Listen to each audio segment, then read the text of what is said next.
اس لیے کہ نواز شریف نے ہمیشہ آئین قانون کی بالادستی ہمیشہ یہ بات کی کہ پاکستان ترقی کر سکتا ہے، خوشحال بن سکتا ہے تو آئین قانون کی بالادستی، پارلیمان کی بالادستی کے بغیر ممکن نہیں ہے، جو بات بار بار ثابت ہوئی۔ اور کون سی سیاسی جماعت کا کارکن سے لے کر لیڈرشپ تک کس پارٹی کا، سیاسی پارٹی کا منشور یہ نہیں ہے کہ آئین قانون کی بالادستی ہونی چاہیے؟ پھر آپ اپنے آئین اپنے منشور میں دیتے ہو مگر اس پر عمل کرنے کی بجائے غیر جمہوری قوتوں کا، عالمی قوتوں کا اعلی کار کیوں بنتے ہو؟ اور جب بنتے ہو تو پھر ملک کے اندر حادثات ہوتے ہیں، ملک سانحات سے گزرتا ہے۔ میں یہ بڑا واضح کرنا چاہتا ہوں کہ جنہوں نے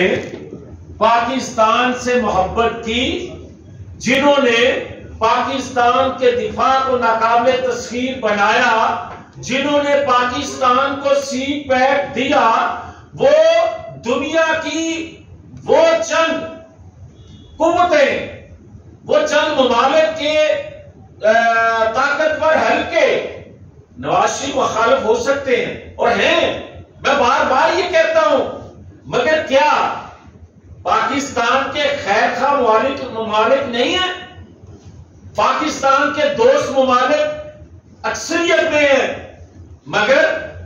آپ جب پاکستان سے محبت کرنے والوں کی گردنیں دبا دیتے ہیں، ان کی سانسیں بند کر دیتے ہیں، ان کو سزا دے کر 10 سال ملک سے باہر رکھنے پر مجبور کر دیتے ہیں، تو پھر اس پاکستان کے لیے قربانی کون دے گا؟ اور آج بھی کہہ رہا ہوں کہ پاکستان میں بدقسمتی سے یہ کہنے لگا ہوں بات کہ انتظار کیا جا رہا ہے کہ کوئی ریٹائر ہو جائے، پھر شاید بہتری آ جائے انصاف میں، تو پھر میں آنے والے منصف جو ہیں، جب میں بات کرتا ہوں تو کوئی یہ مت سمجھے کہ ہمیں کوئی غیر آئینی یا ہمیں کوئی ہمدردی یا ہمیں اپنے لیے کوئی ان سے توقعات ہے، بالکل غلط ہے۔ ہم ان کے ماضی کے دیے ہوئے فیصلوں کو دیکھ کر، آئین قانون کے مطابق جسٹس جو کرتے رہے ہیں ان کو دیکھ کر ہم سمجھتے ہیں کہ آئین قانون کے مطابق فیصلے ہوں گے جو کہ ہمارا منشور ہے، جو کہ ہماری خواہش ہے، جو کہ پاکستان کی ضرورت ہے، تو ہم سمجھتے ہیں کہ پاکستان صحیح ڈگر پہ چل نکلے گا۔ تو میں یہ سمجھتا ہوں کہ جب تک آپ ایک کمیشن بنا کے 2017 کے کرداروں کو جسٹس شوکت صدیقی سے جو ملاقاتیں کرتے رہے اور انہیں دباتے رہے، اور جو جسٹس شوکت صدیقی نے پھر کہا، بطور جسٹس کہا، اس کی انکوائری رپورٹ پبلک نہیں کریں گے، ان کو سزا نہیں دیں گے، تو پھر بار بار جنرل باجوہ، جنرل فیض، جسٹس ثاقب نثار، جسٹس آصف سعید کھوسہ جیسے کردار پیدا ہوتے رہیں گے۔ اگر ان کو بریک کرنا ہے، اگر پاکستان کو ترقی کی راہ پر گامزن کرنا ہے، تو میں آپ کو یقین دلاتا ہوں اور دعویٰ کر رہا ہوں کہ آپ جسٹس پاکستان میں ہونے دیں، کوئی کرے، پچھلے کرداروں کو بے نقاب کوئی کرے، اور جو 2017 میں غیر ملکی آقاؤں کے اعلی کار بنے اپنی حفظ اقتدار میں، اور یہ مماثلت ایک اور بھی ہے، 1971 میں بھی اقتدار پر قبضہ جمائے رکھنے کے لیے غیر ملکی قوتوں نے مداخلت کی، نہ روکا گیا، اس لیے کہ ہمارا قبضہ بحال رہے اقتدار پر، اور عوامی مینڈیٹ کو پاؤں تلے روندا گیا، سانحہ پیش آیا، اور یہ معاشی سانحہ جو ہوا ہے 2017 میں، اس وقت بھی یہ مماثلت ہے کہ آج جس گرداب میں معیشت ڈوبی ہوئی ہے اس میں بھی اقتدار پر قبضہ کرنے کے لیے، کسی کو نکال کر خود آنے کے لیے، کسی کو لانے کے لیے جو غیر ملکی قوتوں کا سہارا لیا گیا، وہ مماثلت بڑے ثانیات میں موجود ہے۔ آپ آج بھی اگر ہم کہتے ہیں کہ نواز شریف کے آنے سے پاکستان کے اندر پھر سے خوشحالی آ سکتی ہے، خوشحالی کی جانب پاکستان کو لے کر جا سکتے ہیں، تو پھر اس کے لیے سب سے زیادہ ضروری ہے جسٹس پاکستان کے اندر نظر آئے۔ پھر اگر ہمیں یہ کوئی کہتا ہے کہ آپ کو ریلیف مل رہا ہے یا آپ کے لیے جو لیول پلینگ فیلڈ ہے، تو مجھے یہ بتائیں کہ کیا لیول پلینگ فیلڈ پھر اسی کو کہیں گے کہ نواز شریف پاکستان اس نظام سے، اس سسٹم سے باہر رکھا جائے تو آپ اس کو لیول پلینگ فیلڈ کہیں گے؟ کل تک تو آپ یہ کہتے تھے کہ نواز شریف کے ساتھ جسٹس نہیں ہوا، کل تک تو آپ یہ بات کرتے تھے کہ نواز شریف کے ساتھ دباؤ میں لا کر فیصلے خلاف لیے گئے، تو یہ چند ہفتوں میں جب سے الیکشن کا ترانہ بجا ہے تو یہ آپ کو بھول گئی چیزیں کہ انصاف نواز شریف کے ساتھ نہیں ہوا؟ پھر آپ وہ چیز بھول کر کہ نواز شریف کیونکہ پاکستان آ رہا ہے اور نواز شریف سے ہوپ ہے قوم کو اور قوم اس طرف دیکھ رہی ہے، صرف اپنی طرف متوجہ کرنے کے لیے سی سی آئی کی میٹنگ میں کنسنسس سے کیے ہوئے فیصلے چوکوں چوراہوں میں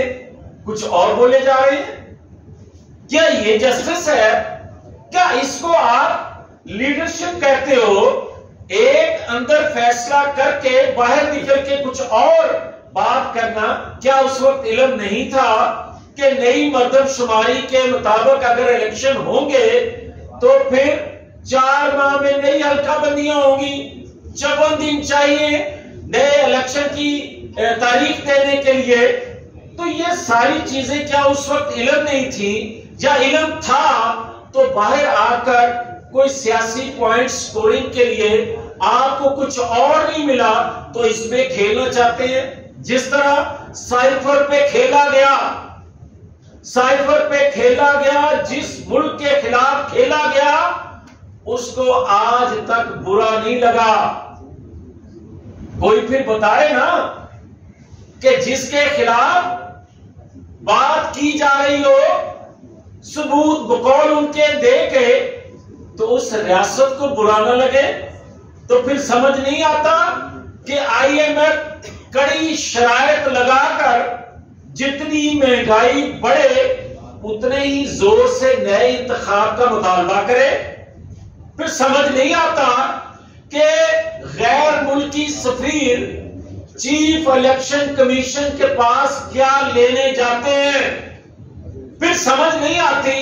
کہ پاکستان کے اندر کون سا کھیل کون کون کھلوانے کی کوشش کر رہے ہیں؟ پھر سمجھ نہیں آتا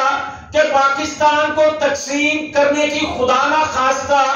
کن کن ممالک کی خواہش اور اس خواہش کو عملی جمع پہنانے کے لیے پاکستان کے اندر سے کون اپنی گردن پیش کر رہے ہیں؟ بات سمجھ میں نہیں آ رہی کہ آج بھی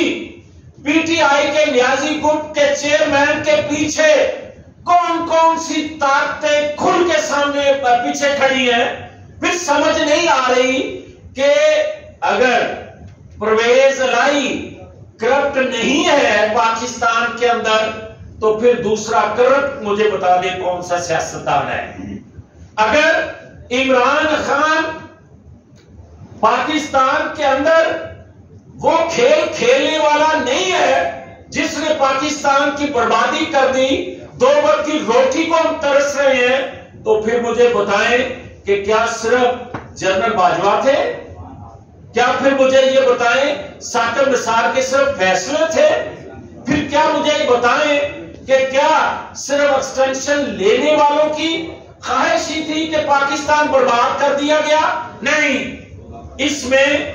وہ تمام کردار ہیں جس کی وجہ سے میں کہتا ہوں حمود الرحمان کمیشن طرز کا ایک کمیشن بناؤ تاکہ پاکستان آ کر نواز شریف کو وہ تمام سچ بتانے کی ضرورت پیش نہ آئے۔ کیوں کہہ رہے ہیں پیش نہ آئے؟ اس لیے کہ وہ سارا کچھ کہنے سے مزید پاکستان کا نقصان نہ ہو، مزید پاکستان کی سلامتی کو، معیشت کو نقصان نہ پہنچے، اس لیے وہ کمیشن سب کچھ بتا دے، سب کچھ پبلک کر دے، جو کچھ پاکستان کے اندر جو کھیلتے رہے اور جو برباد کرتے رہے پاکستان کو۔ میں آخر میں یہ ضرور کہوں گا کہ 21 اکتوبر نواز شریف پاکستان، 21 اکتوبر کو مسلم لیگ کے کارکن، مسلم لیگ کی لیڈرشپ، مسلم لیگ کا ووٹر سپورٹر تو جائے گا لاہور، مگر ایک بڑا امتحان ہے۔ بڑا امتحان یہ ہے کہ جو نواز شریف نے 25-30 سال پارلیمان کی بالادستی، آئین قانون کی بالادستی کے لیے، پاکستان کی خوشحالی کے لیے، سی پیک، دفاعی لحاظ سے ایٹمی قوت، اندھیرے دور کرنا، پاکستان کے اندر سے دہشت گردی کا خاتمہ کرنا، مہنگائی کو کنٹرول رکھنا، بے روزگاری میں کمی لانا، یہ جو اس کے اقدامات تھے، جمہوریت پسند پاکستانی قوم کا بڑا امتحان ہوگا کہ نواز شریف کی ان کاوشوں کی وجہ سے جو نواز شریف نے مصیبتیں سہی، ان کو سلام عقیدت مسلم لیگ سے ہٹ کر کتنی بڑی تعداد نواز شریف کے استقبال کے لیے عام لوگ جاتے ہیں، اس سے اندازہ ہوگا کہ پاکستان کے اندر آئین قانون، جمہوریت اور اس نظام کے ساتھ جڑے کتنی بڑی تعداد 25 کروڑ عوام کی کھڑی ہے۔ یہ نواز شریف کا استقبال اس دن کا بتائے گا، اور دنیا کو بتائیں گے کہ نواز شریف ہی اس 25 کروڑ عوام کا مسیحا رہبر ہے، جو مشکل وقت میں اقتدار میں آتا ہے اور پاکستان کو ترقی کی